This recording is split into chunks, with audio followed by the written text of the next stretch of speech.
I just want to throw these few words that will bless one or two people out there.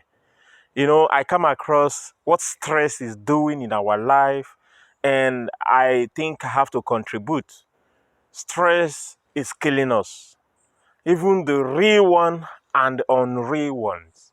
And so I have come to share with you 3 points that will terminate stress, that will ever make a stress in your life a past history.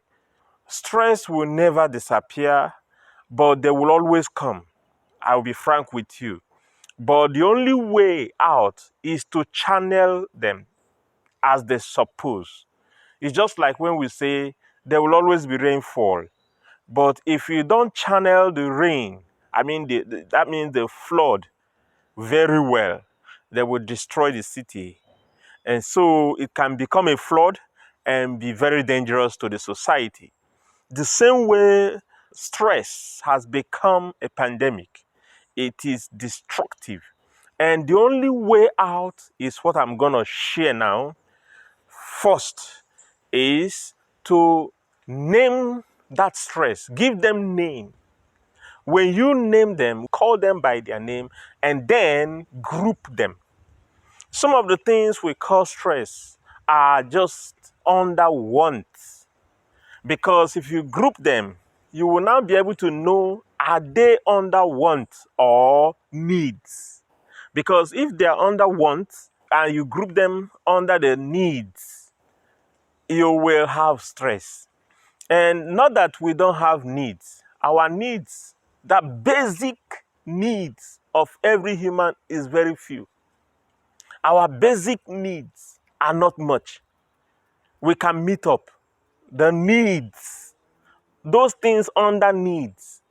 I will make another video of what I watched, and I saw the woman was killing herself based on wants.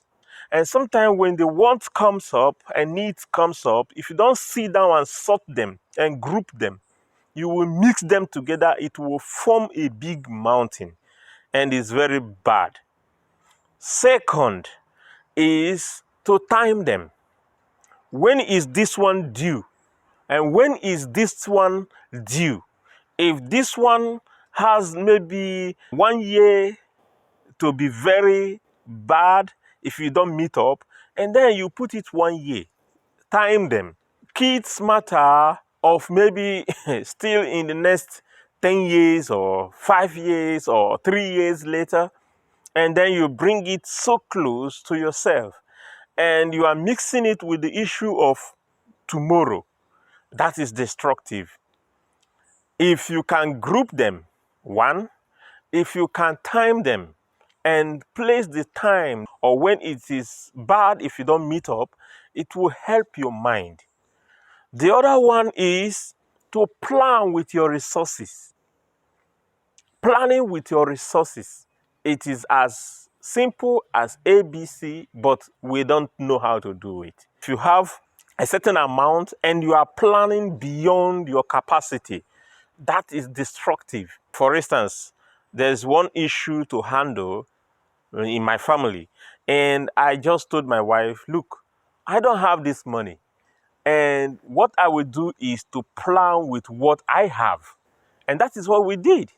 And today, I'm not under the stress of what I don't have. Children of God, we pray and we kill ourselves on the things we cannot meet up on. You are asking God for what He has done under needs. Some of these wants that we are accumulating, some of these wants that we are climbing on, is killing us. The last one, the last but not the least, making it number 4, is hope. Hope. Because even if you have need, and you have 5 needs and you have 100 wants, and those needs might be very essential that you can't even meet up still. I see people dying in the hospital. These are crucial needs. Crucial needs in our life that we must meet up, and you couldn't. There's one mechanism found in the Bible. Hope. Your hope will never be cut short.